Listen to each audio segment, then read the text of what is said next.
Hello, fellow pipers. Yanis here, Silvio here.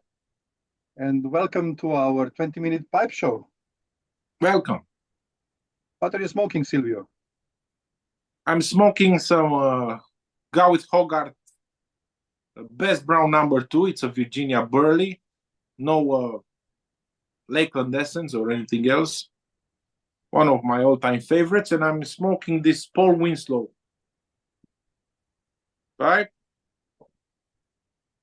Yeah, very chunky pipe and short. Not quite my style, but yeah, it's a very cool pipe. What about you? Well, right now I'm smoking this paneled billiard from Oldencoat 09 shape that you gifted me.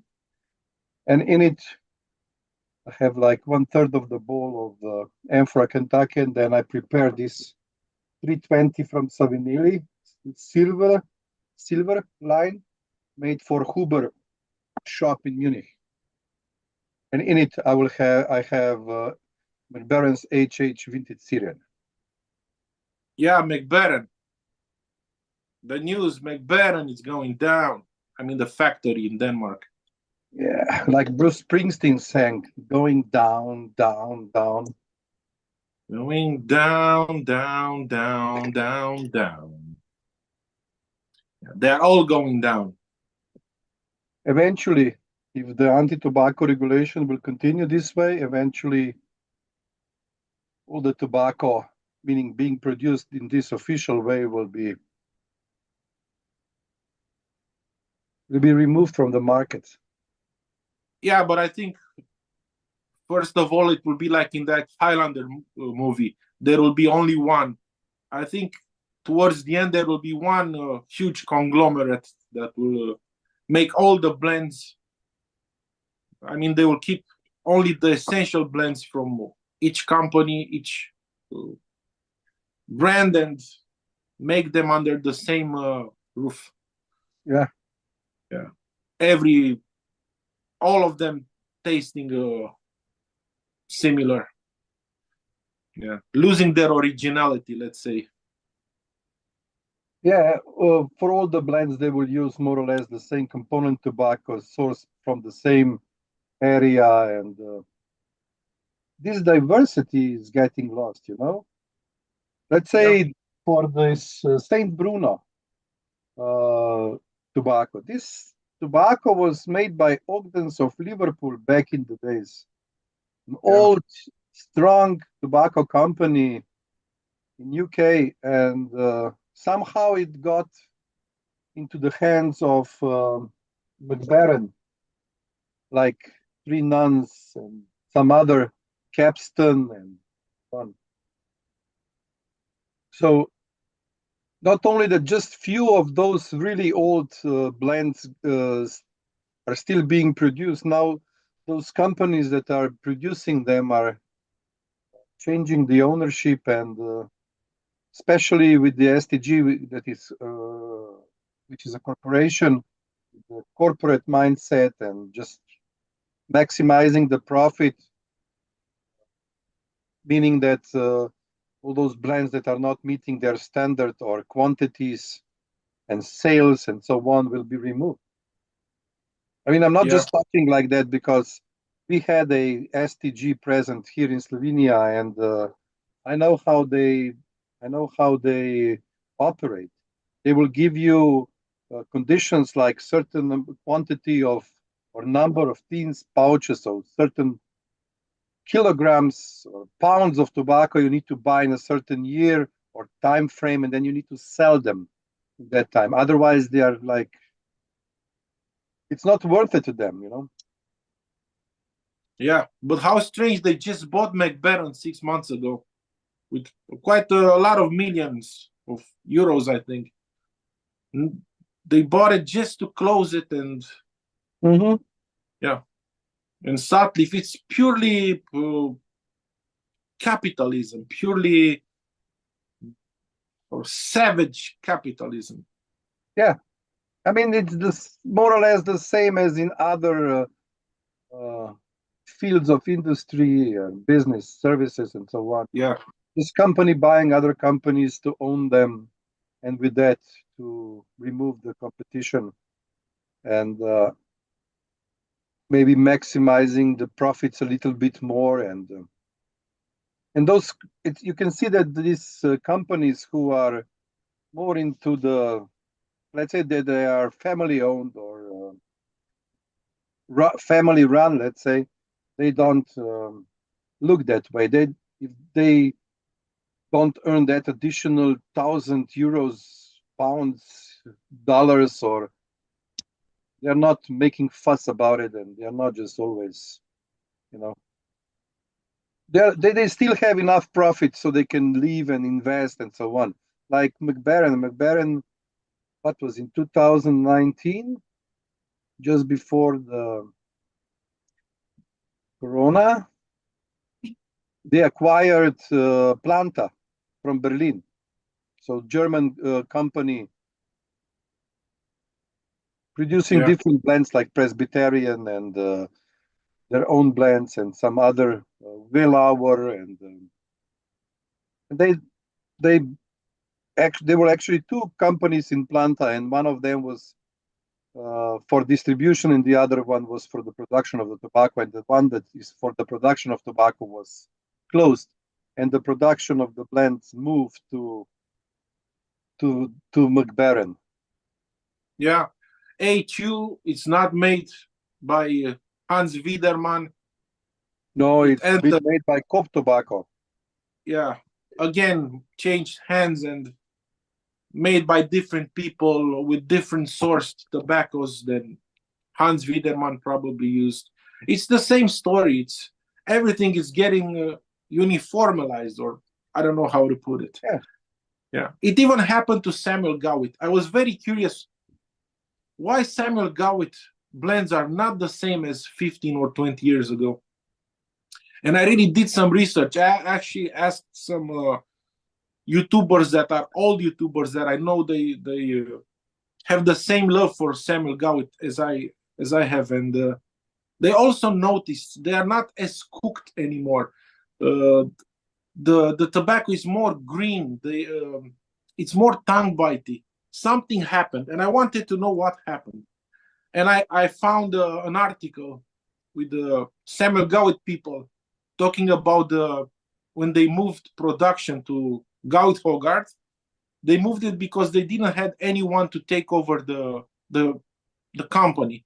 They couldn't find a younger man or woman to continue producing Samuel Gowit, and they decided to give it to Gowit Hogarth. And as soon as they started production in Gowit Hogarth said, "We don't want your tools, your ovens, and your machinery," and they had to give it to a company in Holland to expose it in a, how do you call it?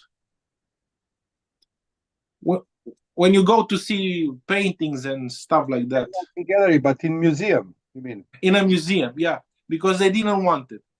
And the plan was to work together, the team from Samuel Gowit, to work for a few years together with Gowit Hogarth to assure that the blends remain the same and stuff like that. And immediately Gowit Hogarth started laughing at the way they were doing tobaccos. No, this is not the way to do it. This is not good, and stuff like that. And they start having fights against each other. They were like, "We are making it like this for 200 years. We know what we are doing."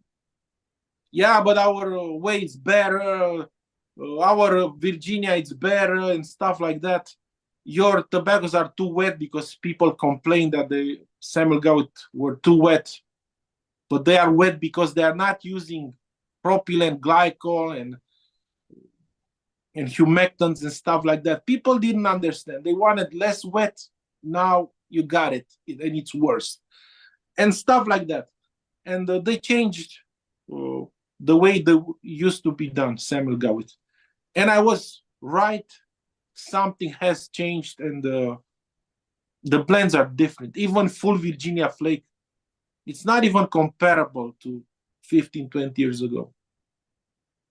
Yeah. So this will happen. Yeah, I mean, when you are trying to lower the cost, remove the hands from the production, and put in different equipment. For sure, this imparts the difference in flavor, especially here with tobacco, where we are actually searching for a good taste, part of nicotine and so on, for those who are smoking a bit more stronger blends. But what I'm saying is that changing the process of production in any kind of way, either the input, meaning the different component tobaccos, or the way how this is being processed, or the steps, or the Yeah. time, or the pressure, or whatever, the temperature, this will change the taste of the tobacco. I mean, Yeah. it's the same thing as Cornell and Deal when they started to use the same equipment but had more sales, more production, and they started to press for less time, and their plugs and cakes became confetti cut, or how they were called by one of the pipe presenters here on YouTube. So you see the difference between products, the end product now, and 5, 10 years back Yeah. in. So it's Actually, the American pipe company, tobacco pipe companies, there, just like in cigarette production, they are drying in ovens. So they are topping their blends and then they are quickly drying it in ovens. One, while in Semmelgauit, they were pressing the tobacco and waiting for a month before cutting it, drying it a little bit. In USA production, it's 6 hours maximum pressing, not 3 weeks or a month, and quickly in ovens to dry up, adding microban, which is a super toxic antimicrobial, so it won't spoil and stuff like that. Quickly out of the door. And this changes the old tobaccos that we loved for centuries, let's say, slowly made, and it's just like fast food and slow made food. That's the difference.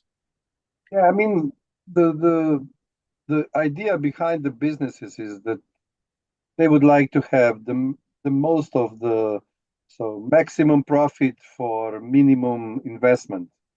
However, even if you go that way and the prices stay the same, so you are changing the process, saving money with that, but you are still keeping the same price of the tobacco, or you even make it more expensive.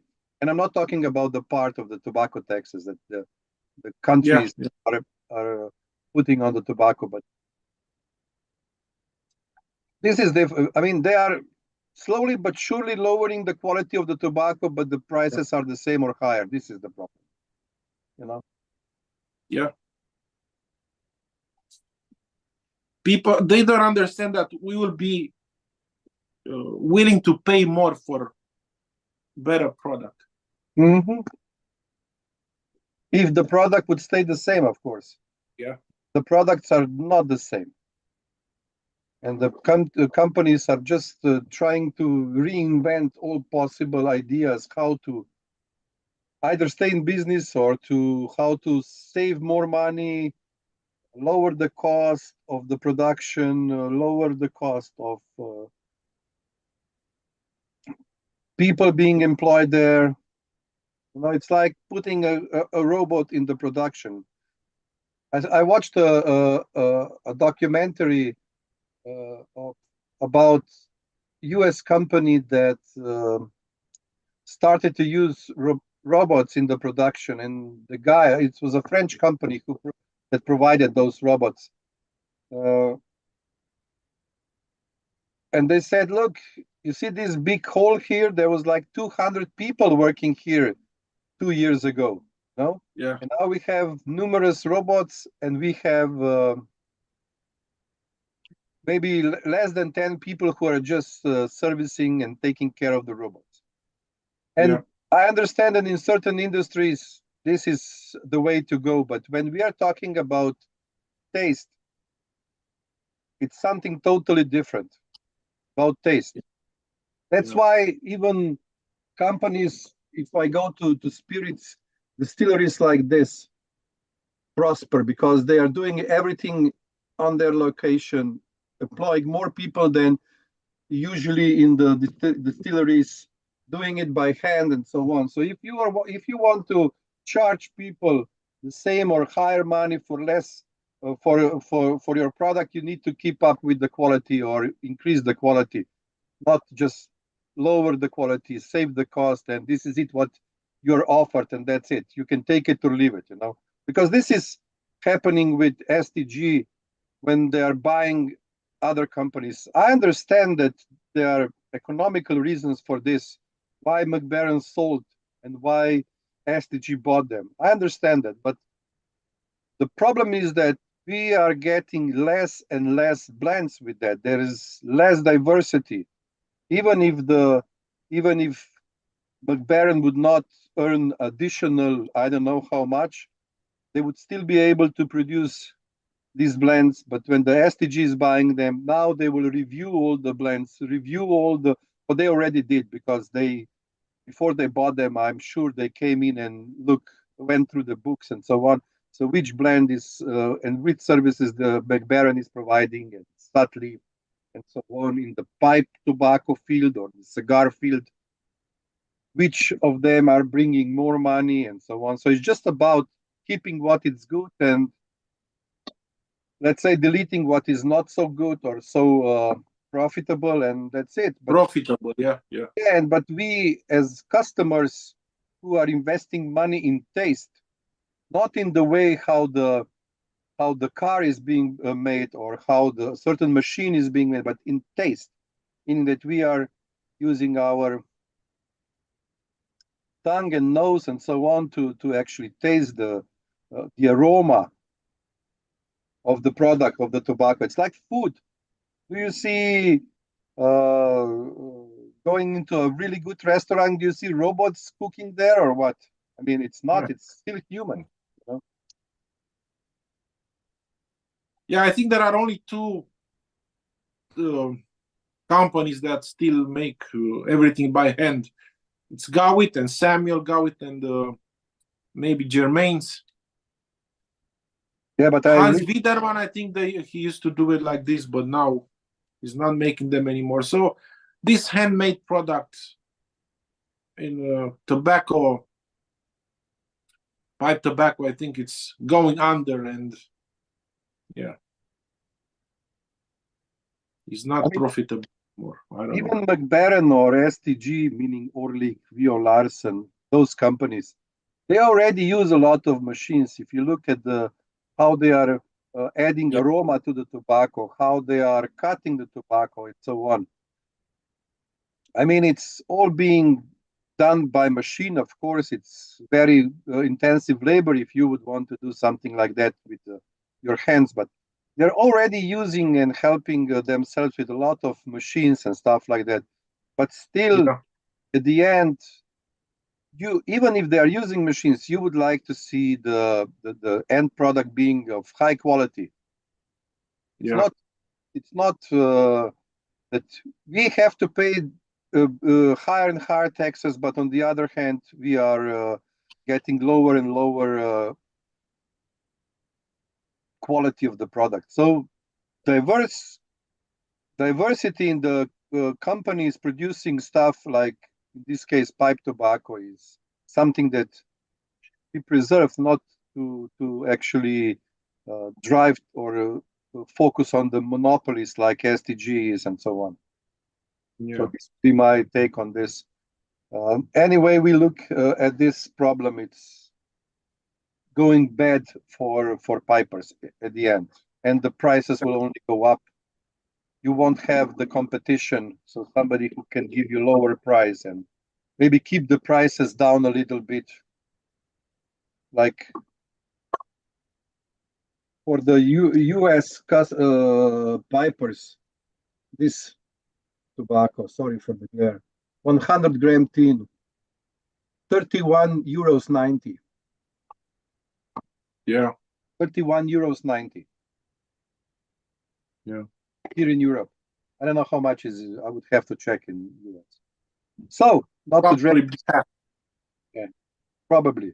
So not to drag this too long, I think that we are both somehow not good with this information, and I'm just waiting for the same thing happening with either Dan Tobacco, Cope Tobacco, Gavitt, Hogarth, Samuel Gavitt. Germain's is non-existent. Almost dead. Yeah, maybe they are still producing something for Esoterica Tubaciana line, but that's it. You know, I don't see Yeah, those. there are rumors that even Stanwell, STG might even close Stanwell pipes. That they moved from Denmark to Italy for profits, kind of destroyed the quality quite a lot. But now I think they have plans to close it down. That would be very sad for me. More sad, a sadder day than McBaron and Sutcliffe. Yeah, maybe just to highlight two examples. First one is what the STG did with the Lane Limited in US. They just closed the company, took few of the blends that are being made now, Mark, and that's it. And I remember watching videos from US pipers. Even I bought some of the Lane tobaccos.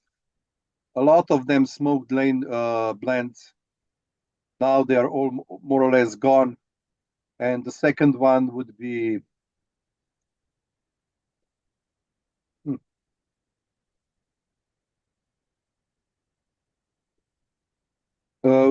Peterson, where they discontinued a number of blends, old blends being made for decades for Peterson brand, and now they are selling more or less what is still in stock, like Old Dublin and few others, University Flake and so on. And these 3 years matured that they cannot sell because it's not selling well, and they put in this 6 to 7 X downhill blends, totally changing the portfolio of the Peterson brand and so on. So it's something that we can expect from McBaron line of tobaccos and Sutcliffe. So. Okay. Yeah. Right. Anything else, Silvio, before we finish? Yeah, we should keep buying the classic blends because I saw on Instagram in the last month CND put out like 50 new blends. It's like every day 5 blends, and we are getting lost in a sea of a lot of I don't know, beautiful shiny boxes, but emptied of good content, let's say. And look, all these classic and blends that were appreciated for decades are going down. So maybe we could go back and buying the well-known and well-loved blends. Classic. And if I may conclude with your thought, so supporting or buying, smoking those blends that have proven themselves and went through the test of time, it's the only way to keep them alive. Otherwise, if we are going to invest in all these experimental tobaccos, experimental blends coming out all the time, because this is the way how the industry is fighting, trying to push new products, and people, pipers, will go, oh, it's a new one, that I have to try it, I have to do it. Yeah. Often they are being they were not well accepted, or maybe you see people buying them or pipers buying them, but they're not. Yeah, they are forgotten next day. Yeah, more or less. Yeah. So, okay, so we did express some of our feelings and let's say talk about this McBaron, Sutcliffe, and other companies that are being bought and that are going to be their blends going to be discontinued to a certain extent, and what this means midterm and long term for pipers.